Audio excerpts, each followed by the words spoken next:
Welcome to Thrive by the Rising Muse, the podcast where we explore faith, mental health, and all the messy, beautiful parts of life. Mhm. And today, we're diving into a conversation that is real, raw, and deeply personal. The journey of being a caregiver for your parent, your spouse, or your sibling. If you're listening to this, chances are you've been either caregiving or you are doing it now, you were doing it in the past, or you know somebody who is. It's a journey filled with love, but exhaustion, doubt, and some moments that test your faith, your patience, and your mental strength. And let's be real, it's not always talked about in the church, in our friend circles, or even in our families. But today, we're going to break that silence. We'll talk about the emotional, spiritual, and mental toll of caregiving, how it impacts your faith, and how to protect your well being while still honoring your calling to care for those that you love. So grab your coffee or your smoothie, find a comfortable spot, and let's have this important conversation. I'm Naty. I'm Veda, And we are here to thrive. So let's start talking about the emotional impact Right, of caregiving. right. And many caregivers don't even realize they're carrying so much until they hit burnout. You're constantly putting someone else's needs before your own, and that can lead to exhaustion, stress, and even resentment. Did you know that studies show that caregivers are at higher risk of anxiety and depression I believe it. and even chronic health conditions because stress carry themselves daily. And here's the thing, when you are caregiving, you are the last person to take care of yourself. Now, you're taking care of the person you're caregiving, but you have to make sure that they're fed, they're clean, their meds are done, whatever, and their appointments are scheduled. And you're like, and I know you were working in caregiving, or were you not? I know I was, and it was like I had to make sure that my job was done, that I was caregiving. So doctor's appointments were not even a priority. If I took my medications during the day, that alone was a miracle.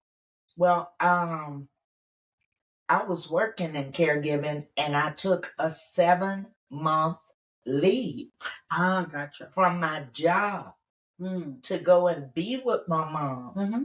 in her home state.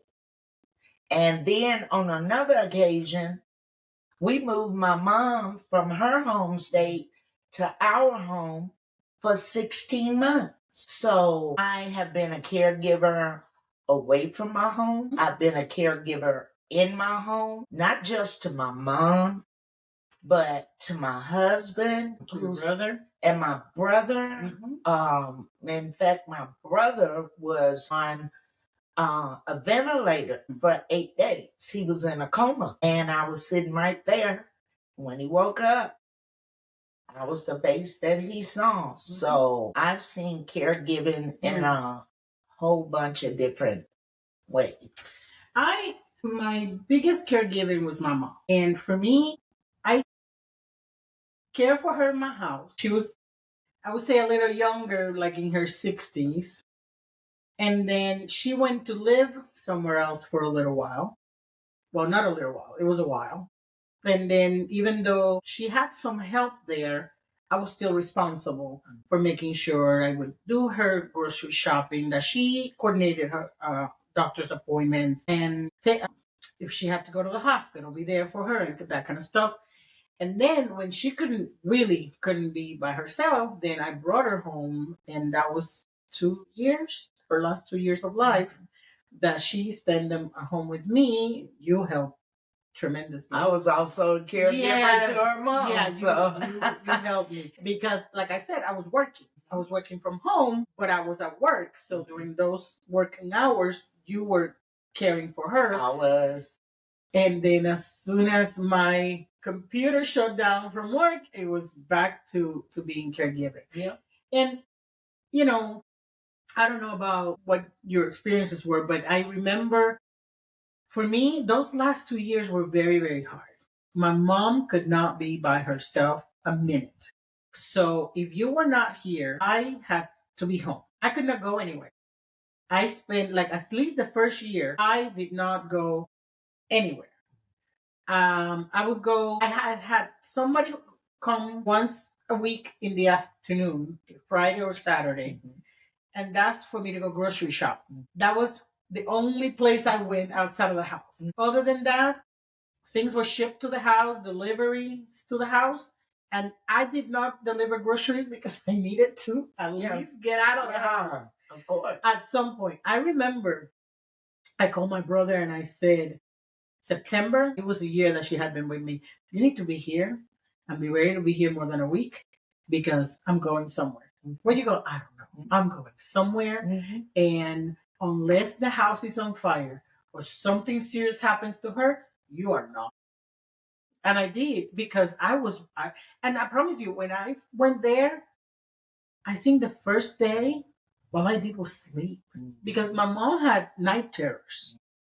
So not only you're exhausted from giving care and stuff, I couldn't sleep. I couldn't have a good night of sleep because she had night terrors, so she would be crying or yelling, and I had to come check on her. It was exhausting. So that meant that you had to be a light sleeper. I became a light sleeper. Yeah. To this day, I am. Yeah, because she having nightmares and stuff. One of the worst ways to wake up is somebody screaming. Yes. Okay, that's not a good feeling. No, it's not at all. Well, I tell you what. Let's talk about the guilt. No. Okay, I did have guilt. I wanted to be the best caregiver. And even when I wasn't in the room with my mother or my husband or my brother, I'm in the other room thinking about what I could do for them, what I could do to make it better, what I can do to help them feel better. And when I had to leave and go and stay with my mother, I guess every 2 weeks or so, I would come home because I had a husband at home. Right. So I would come home for like a long weekend or maybe a Thursday to a Monday or something like that so that I could take care of home. So for 7 months, I'm running back and forth between two states, almost 200 miles to make sure that mom had everything that she needed. And then home had everything that it needed. And at that time, my husband was still working those long shifts. So I had guilt when I would leave my mom coming up the freeway, coming back home. And then I'd have guilt when I'm leaving home, going back to my mom, so it's like I tried to be everything to everybody and it's not possible. It's just not possible. I was exhausted. My guilt came from the last few months of my mom because I wanted to take care of her. And I did, in a way, take care of her until the end. But this few months, she had a stroke and she went to rehab and she went to a nursing home because she got COVID. And so she was not allowed to come home and she was not mobile. And because, the fact that she had to go to a nursing home for the last couple of months was not the issue. Because when she was in rehab, and she went to rehab several times because of issues with her legs and stuff, I was there every day, or you were there every day. So we still care for her. But with COVID, you and I had to go see her through a window from the outside. We could not go in the nursing home, but they let the windows up and we could talk to her through the screen from outside. Now, that was wild. Yes. And I did have some kind of FaceTime type of calls, but it's not the same. The thing that it was a blessing and guilt. The day that she passed, the nursing home called me and said, we think she's passing. So we'll let you in. And I had just had surgery. And so I'm trying to get ready and dressed. It was a shoulder surgery. So my arm is all in a brace and the whole 9 yards. And I had called you to come pick me up because I couldn't drive. I had just had the surgery 2 weeks prior. Yeah. Something like that. And as I'm getting ready, I get the next call. She passed. While I'm getting ready, it was within an hour. And the thing, and we made it there and saw her. She was still warm when we got there. But I wanted to, I felt, and sometimes I have to remind myself it's okay because it's still twinges that I wasn't there when she passed, that she was alone, no family member stuff. And that sucks for me. But at the same time, I know God did it also for me because I think it would have been so much harder if I had seen her last breath. So God knew. God knew that if I had actually made it there on time, it would have been harder. But it still feels sucky. Yeah. That I wasn't there to let. I mean, the last time every time I talked to her, I told her that I love her. And I know the last time she and I talked, she couldn't even talk and she couldn't move much. And it was through FaceTime. And I remember saying, Mama, if you hear me, throw me a kiss. And she was able to throw a kiss to the phone. She couldn't talk, she couldn't even open her eyes, but she was able to do that. Yeah. So I knew she was hearing me. And I was able to tell her that I love her. And I did tell her, if you're tired, I get it. I'm good. I'm old. You did your job. You gotta go. You gotta go. And it wasn't even a week after that. Yeah. That she passed. And I did. I had the guilt of not being there, but I've come to understand that God knew better because it would have been way harder for me. But I want to tell you something about that guilt. You were doing enough, and if you're a caregiver, you're doing more than enough. Yes, you are. You're human. It's okay to be overwhelmed. I was overwhelmed. When I tell you, I was. There were days I didn't know who was coming or going. Oh my God! So my favorite joke was like, I know my name because I can look at my driver's license and read it. So it's okay. You're human, and it is all. It is okay because if you're feeling that guilt right now, we want to remind you that you are doing enough. Yeah.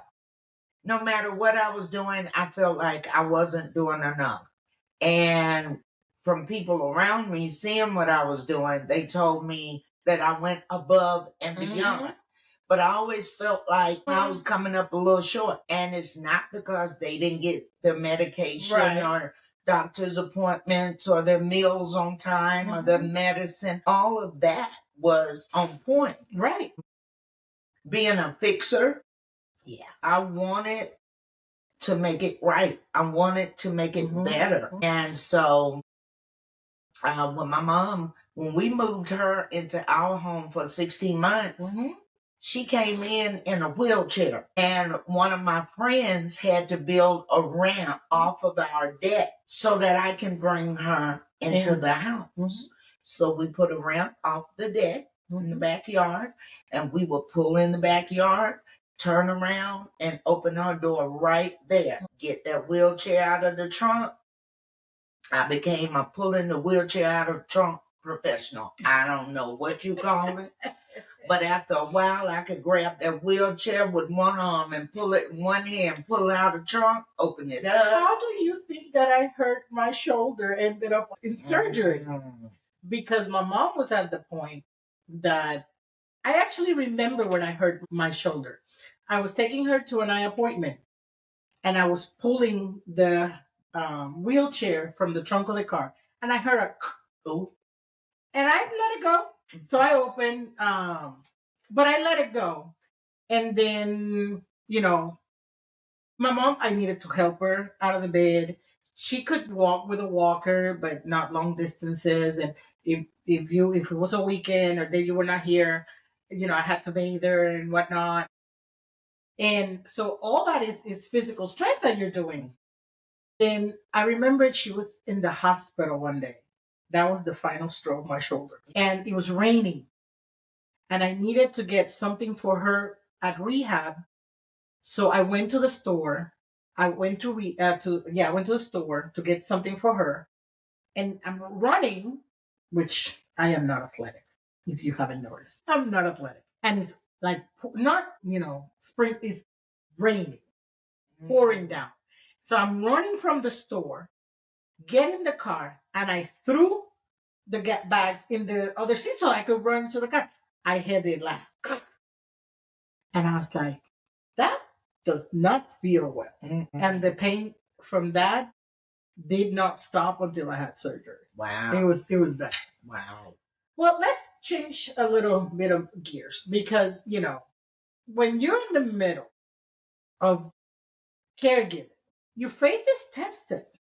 It definitely is. You're always told, well, when you're suffering, God is right there with you. Where is God in this? Let's talk about the faith aspect of caregiving. Because you are exhausted, you're praying for strength, which I learned that you should do that because then that you get more. It's like when you're exercising, you pray for strength. What they do is they put more weights on you. And when you're pouring out of an empty cup, where is God? Where is he? So that, God is in the way we serve. And those feelings are real. They are. And I think a lot of the caregivers wrestle with that question, even if they don't say it out loud. Oh, absolutely. Okay, because I wouldn't dare ask God, where are you? Hello. Well, and I don't know for you, but I was missing community because, like I said, I couldn't leave the house. I was watching church online, but I was not going to the building to commune with assembly. Right. And I was needing that support, and I didn't have it. So that was part of it. But that's one of the few times that you didn't have to be a caregiver to feel isolated. Right. Okay? Because during COVID, we couldn't go anywhere. Right. Okay. But I have not been going anywhere since you before had been going COVID. Anywhere anyway. Because COVID was 2020.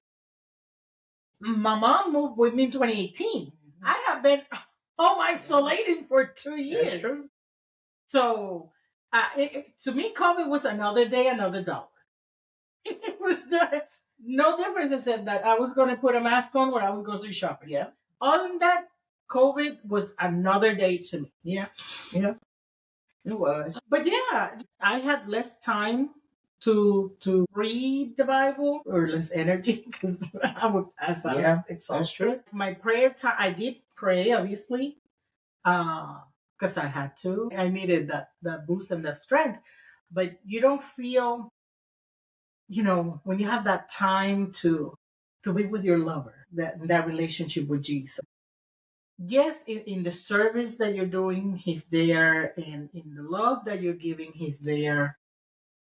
But sometimes it's hard to feel like it is. It is definitely. And especially when the person is ill for a long period of time. And like you said, my mom, she walked on a walker, but she couldn't walk very far. No. Like from her bedroom up the hall to the living room. And to the car, and that was it. To the car to go to a doctor's appointment. But once we got there, we had to get a wheelchair to get it out. It was a lot. It was a lot. But I say it again, as caregivers, you have to know and believe that you're doing enough. Now, it's different. You're supposed to be a caregiver and you're not doing anything that you're supposed to. I think if you don't do what you're supposed to, you don't care. You don't have the guilt. Because otherwise you would be doing something. That is true. That's true. I never had that choice.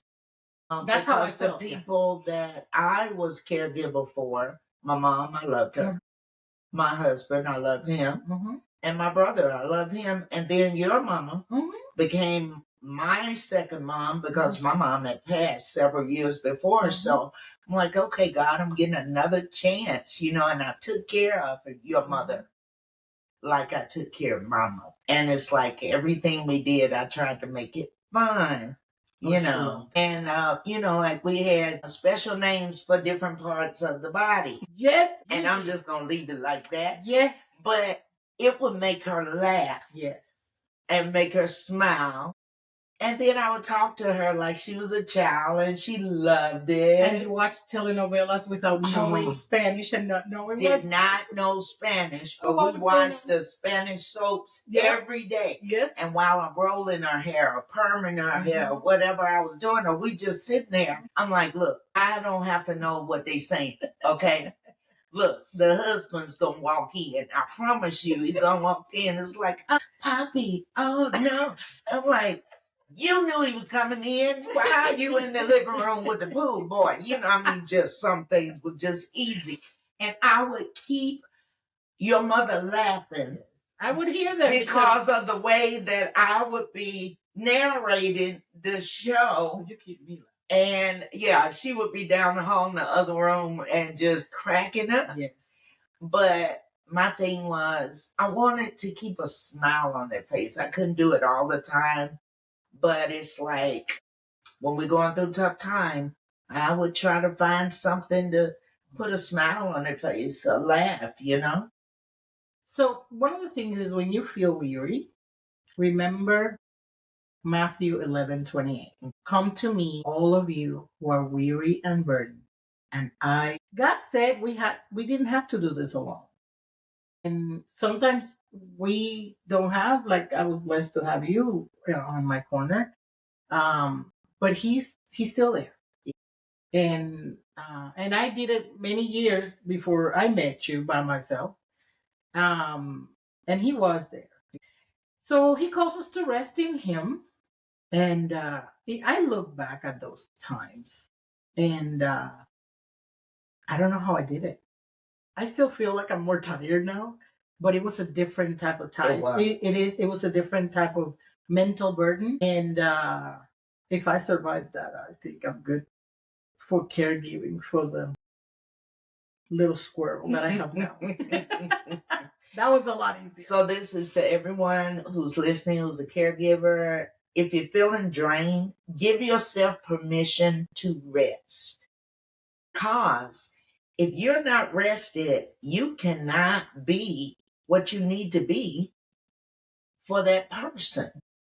Okay? It's like both of you all dragging through the day, and that's not a good thing.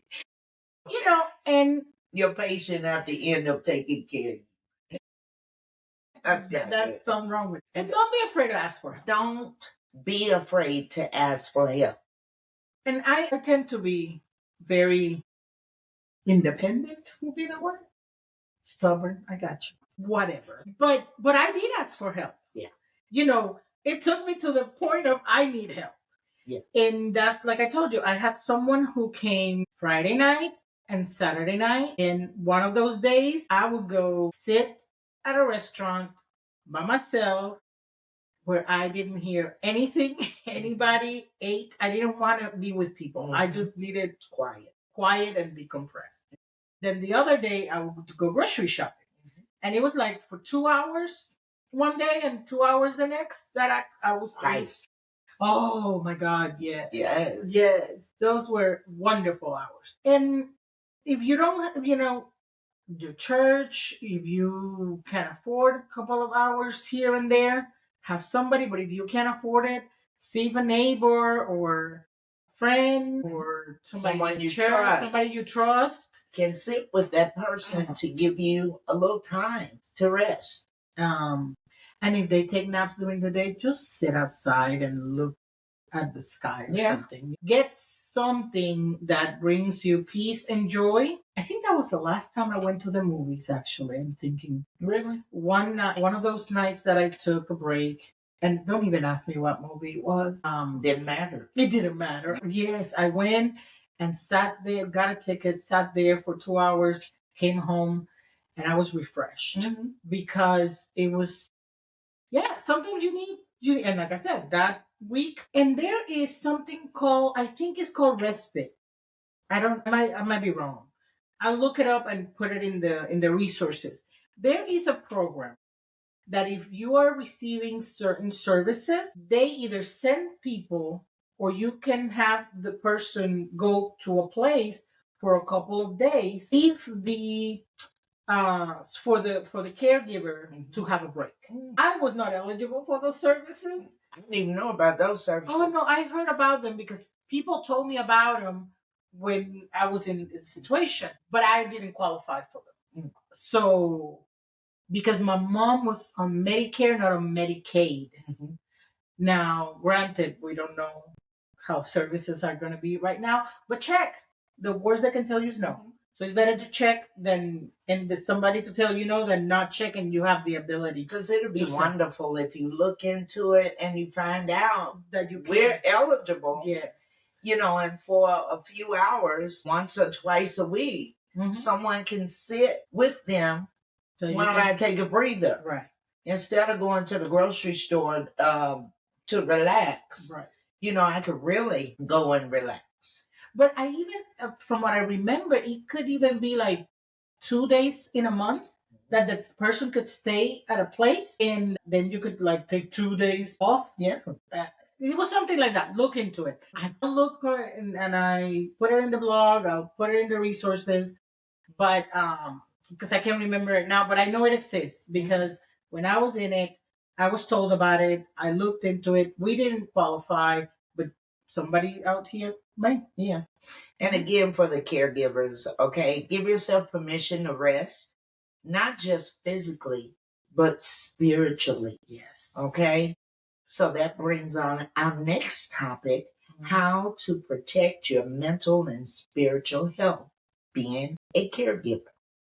Do you have any mental health left? While you're a bit, I'm kidding. I'm kidding. When you think you're at the end of your rope, God always gives you more. Yeah. Yeah.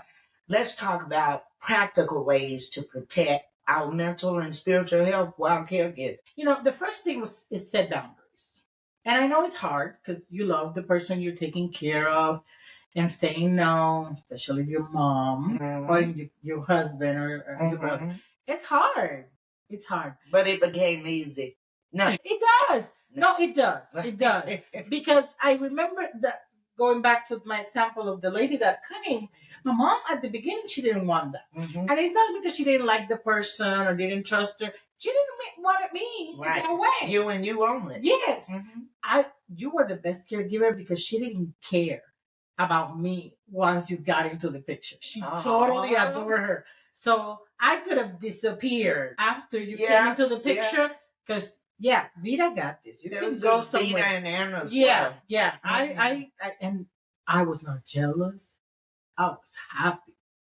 That is true. That is true. Okay, I gotta tell them what happened. Okay. My mom was in the hospital. Yes. And she was seeing ghosts. The people. Hallucination. Yeah. And they were coming to get her, to hurt her. And I remember you supposed to be at the hospital that morning. Yeah. I was supposed to come either later that day or the next day. We were switching off. And I know I was at home and I got a phone call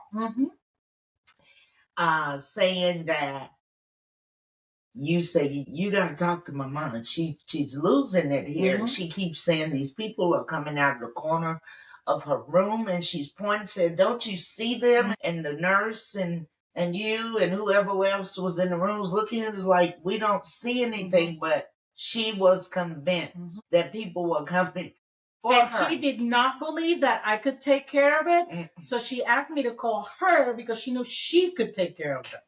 Yes, and I got on the phone with her and I said, "Mama, you need for me to come?" "Yes, I need for you to come because I told them that if you came, you would kick their butts." Yes. I couldn't say what she said, but she said, "You come."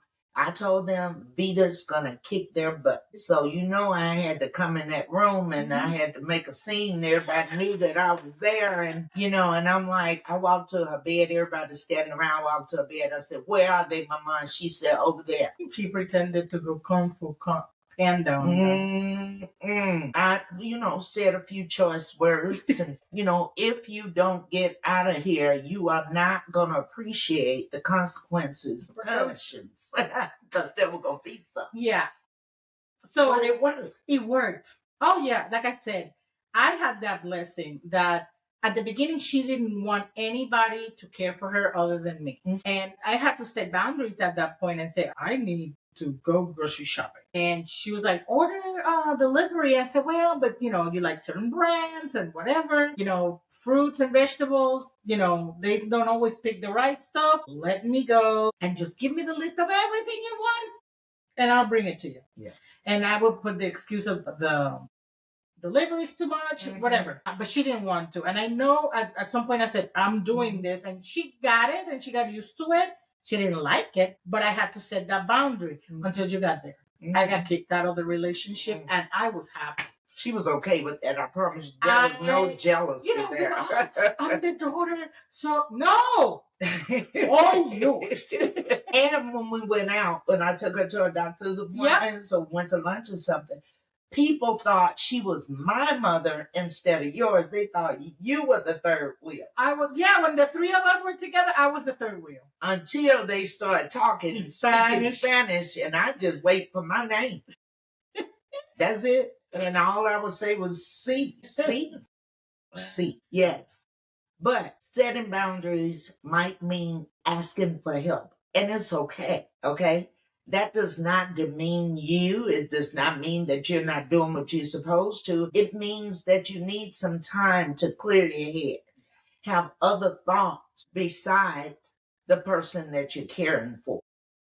And most of the time, we need to have thoughts for ourselves, and we're the ones that go lacking because we're putting all of our energy into that person that we're caring for. But you have to realize if you are not good, you cannot take care of that person the way they need to be taken care of. You got to be able to retreat. You got to be able to renew. You got to recharge. You got to read everything so that when you come back, there is a newness or energy. Hey, I've gone away for a day or so. I'm back here. And, even they tell your personality is. Sure, even 2 hours. Those 2 hours on the weekend mean a world to me. Time is precious when you are a caregiver. One of the things that is recommended is to stay connected to your faith community. Now, this I want to say. Yes, stay connected to your faith community, engage with your church, but I'm going to talk to the church because I remember in my situation, I couldn't get connected because I couldn't leave the house. And one of the things that I was kind of hurt was I was very, very, very active in my community, in my faith community. And they knew the moment I stepped back of things was to care for my mom, and I didn't even get a phone call. I'm not condemning anybody. Everybody has their own thing. So it was hard for me to stay. I mean, I could have called. Phone goes both ways, but I was overwhelmed. And I would have appreciated the call, the text. Do you need anything? Are you okay? Whatever. So I'm going to talk to the church. If you have people in your community that are missing, check on them. Please. And if you know that they're caregiving for a spouse, a child, whatever, check on them. Please. Ask what you can do for them. Yes. And sometimes it is go to a store for them. You don't have to spend money. They will give you the money or they can order it online and you can go pick it up for them because that's cheaper than delivery. Pickup is cheaper than delivery. You are making spaghetti at home. You make additional spaghetti and bring it over. And that's one less meal that they have to cook. I always do the example of the buy one, get one free. You buy one, get one free. Get those frees on the side and show up as a surprise. Hey, I thought of you. That's one less thing you have to worry about. Yeah. Or time. You have an afternoon where you got nothing better to do. You want me to watch out for whoever? Go take your afternoon off. Take 2-3 hours, and I'll stay with them. And don't worry, give me the instructions. I have your phone if something happens, and go. Have some time for yourself. That is ministry. That is ministry. And so if you know people in your community, in your faith community, that are dealing with things, see how you can be of service. You don't have to be there every week. Even if you do it once a month, even if you do it once, it's going to mean the world. Yes, it will. Yes, it will. So, yeah. And even if you can't make it to church every week, find ways to stay connected. A phone call. A phone call can brighten someone's day. Yeah. I was thinking about you. I was praying for you and just wanted to call, make sure, are you okay? Do you need extra help? I'm going to the grocery store. Are there anything you need for me to pick up? You give me a list. I'll be happy to pick it up for you. I've had people who were at home sick, and I took them chicken soup, crackers, Gatorade, ginger ale. I cannot make it better, but I'm just trying to brighten up your day. And I always heard chicken soup was the best for when you were under the weather. I'm smiling because you've done that for me. Yeah. Yeah, I've done that for you. Yeah. I've been sick here with a cold and all this. Well, she has a key to my house. And I hear the key. You know it's me. Yeah. You are infectious over there, so I put it in the kitchen. I did. I say that. I did say that. I did. I said, look, I'm not coming to the bedroom. Right. Okay? So I put it in the kitchen. But I'm putting it in the kitchen. Yeah. And then if I need to bring you something like a couple of Gatorades or, a sleeve of crackers or heat up the chicken soup for you, yeah, I will put a mask on and come in the room and bring it to you. But it's like, look, I'm trying to do something good here. I don't want to end up dying because I try to do something good for somebody. Yeah. So, you can keep yourself out of sickness, weight and stuff, but you can, a phone call, have your prayer group. I remember when Freddie was in the hospital and he was at the rehab place because when he woke up from his coma, he was paralyzed on the left side of his body, the whole left side. So, he's such a miracle. Because he is walking perfectly right now. Yes. He drives, he cuts grass. I mean, you can tell that he went through. One thing I do, I am so proud when I hear him on the phone or even when I see him in person. I'm so proud of him because 5 years ago, going on 5 years ago, this happened.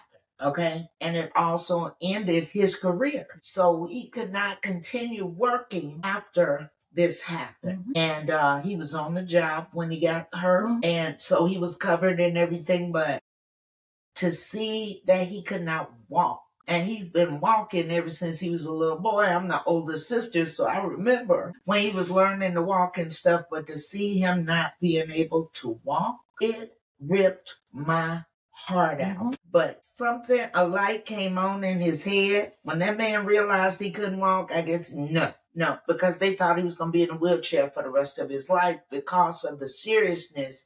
He had a traumatic brain injury. They even had to call me to get permission to drain the fluid off of his brain because he didn't have a wife. He didn't have children.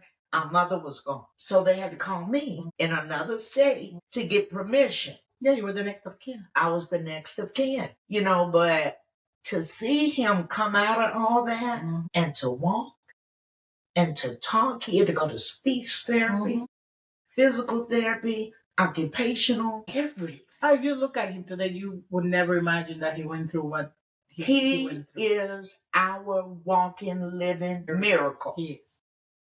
He really is. He is our miracle. Came to see us a couple of weeks ago, driving in to rent a car, 2025, bringing gifts and stuff, coming, changing. Fixing stuff in the house. He is the best handyman. Okay? So I'm proud. I was his caregiver.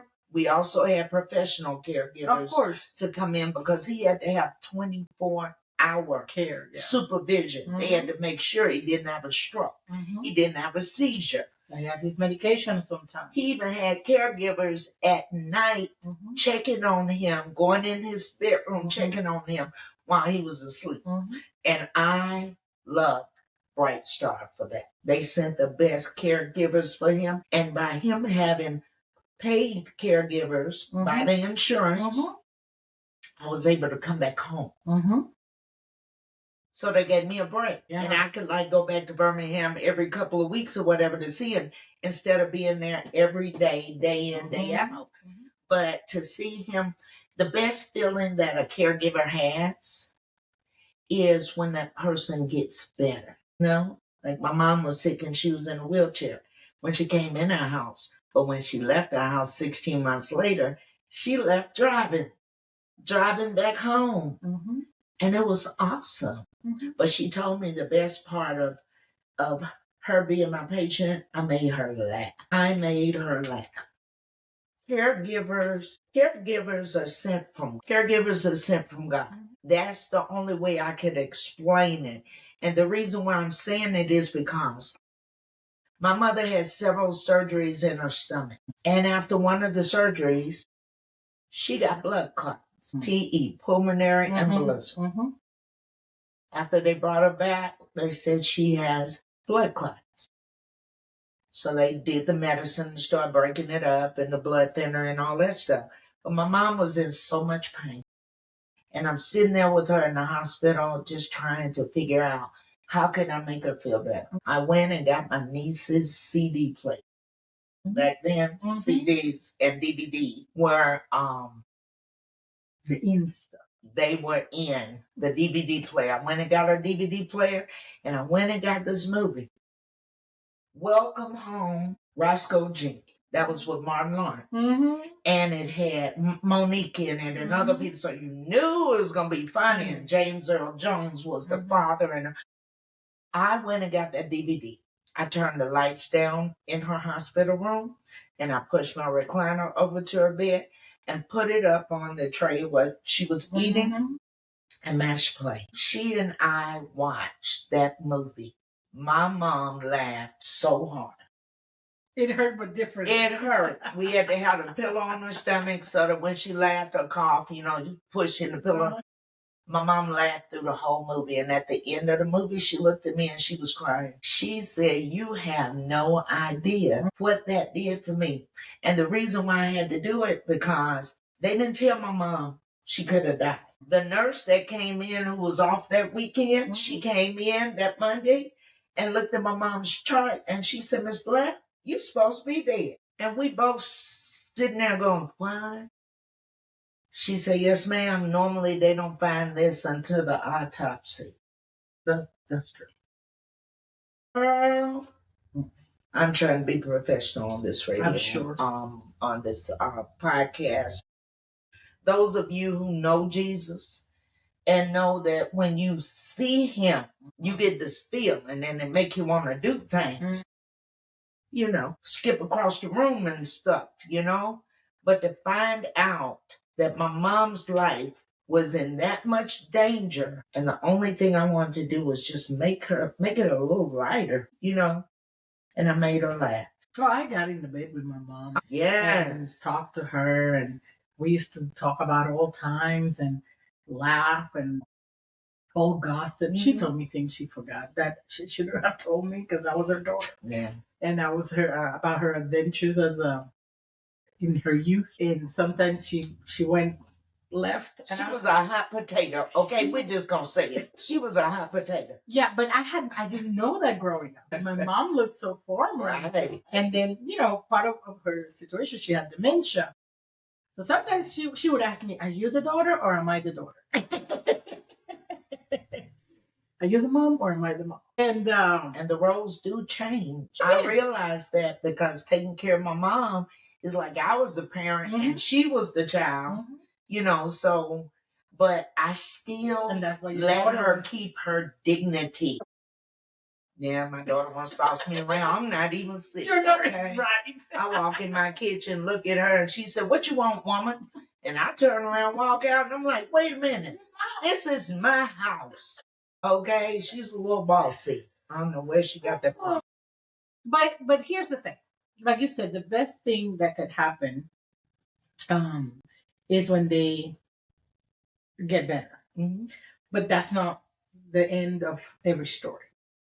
Like with your mom at the end and with mine, sometimes the end of the story is when they go. And one of the satisfactions of a caregiver was I did everything I could for them. Yes, ma'am.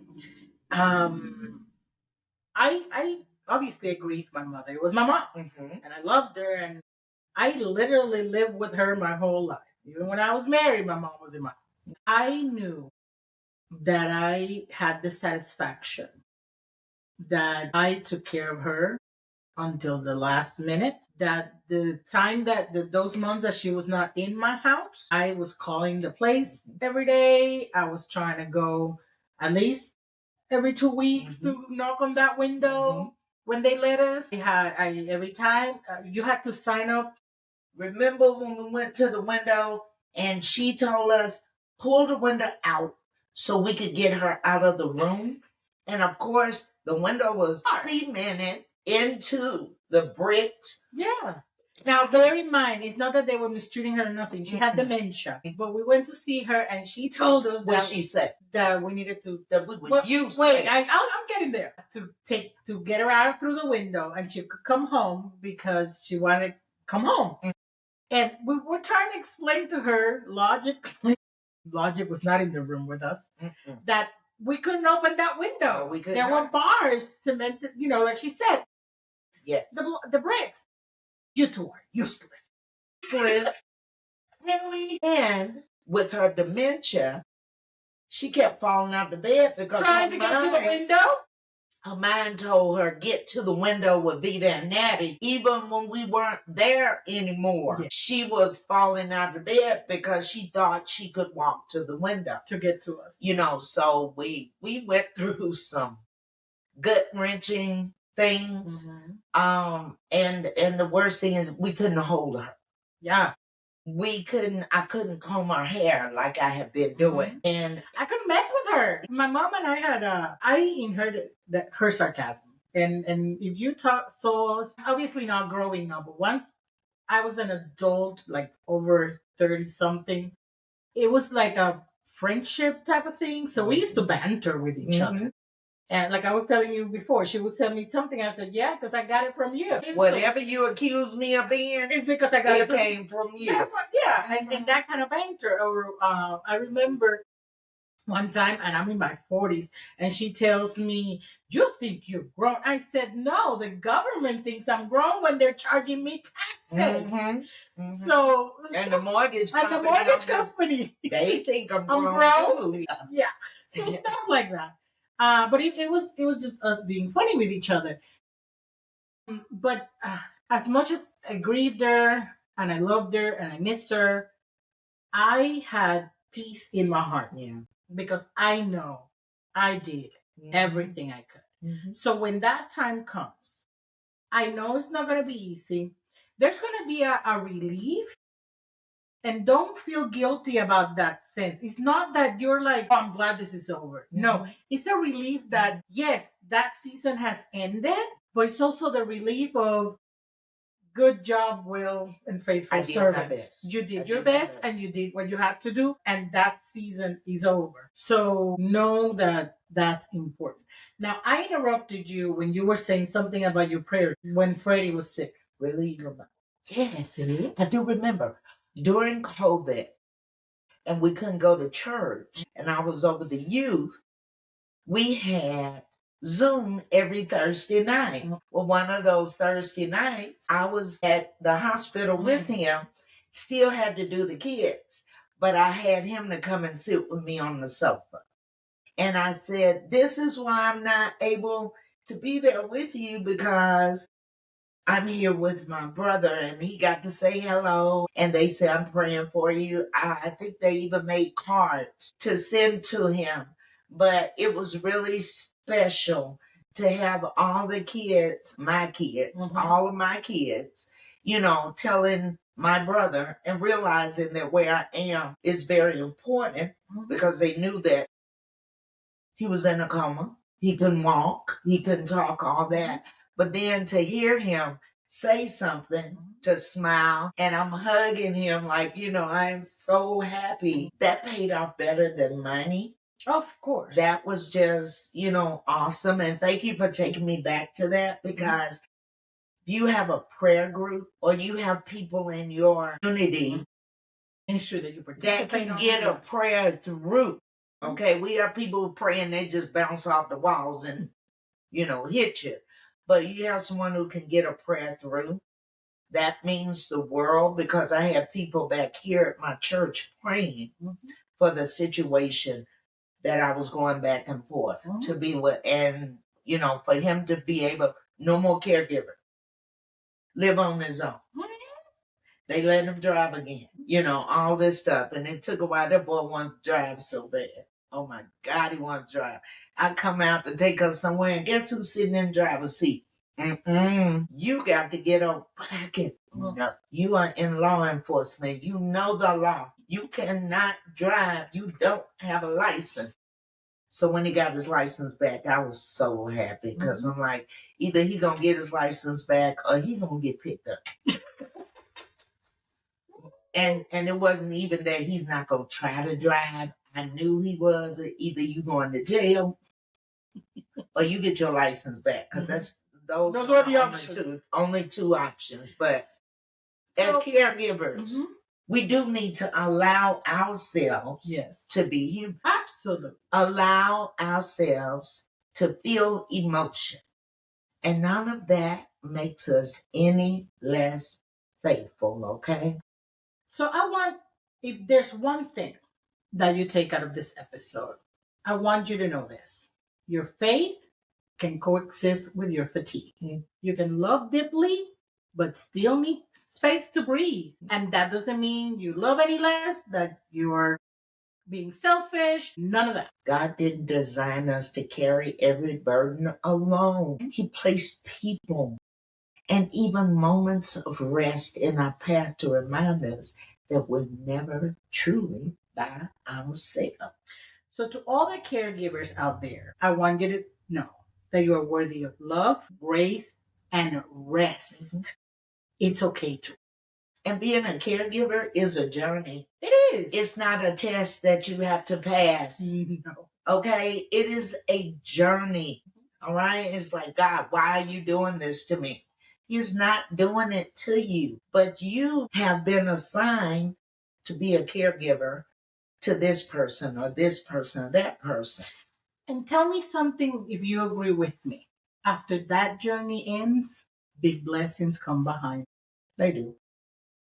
Because I know for me, they do. Big blessings have come after my journey as a caregiver. What I have to say is when my mom passed, going on 9 years ago next month, she had just left my house 2 weeks before because it was Easter. And she stayed with us for 8 days. It was supposed to be 7, but President Obama was in town. She didn't want to go through the traffic. So instead of leaving on Tuesday, she left on Wednesday, so I got an extra day. I had no idea that when I kissed my mom 15 times goodbye, because that's what we did, it was going to be the last time I kissed my mom alive. 2 weeks later, Mom was gone. I never had to feel guilty. Did I treat her right? Did she know I love her? Because Lauren said, I asked, did she know I loved her? He's like, yes. You know, she knew it. The only thing I had to do was grieve my mom. I wasn't trying to climb in the casket with her to go with her. I didn't have guilt, all this stuff. Everything was taken care of while she was alive. So when she left here, only thing I had to do was grieve. My mom was gone. I didn't have to worry about anything else. So thank you for joining us on Thrive by the Rising Muse. If this episode spoke to you, please share with someone who needs to hear these words. Yes. And don't forget to follow us for more heart-centered conversations about faith, life, and healing. And I want to give you a few reminders. If you are experiencing a mental health crisis, please dial 988. And if someone you know is experiencing a mental health crisis, please dial 911 or take them to the nearest emergency room. If you think that you might be in a domestic violence situation and need support, you can call 800-799-7233 or text 887-888. Make sure that you are in a safe place when making this outreach. Remember this, your well-being matters, and this is for our caregivers. We love you, we're praying for you, and we'll see you next time. And until then, don't forget to thrive. Have a blessed day. Bye-bye. Bye-bye. Girl, bye.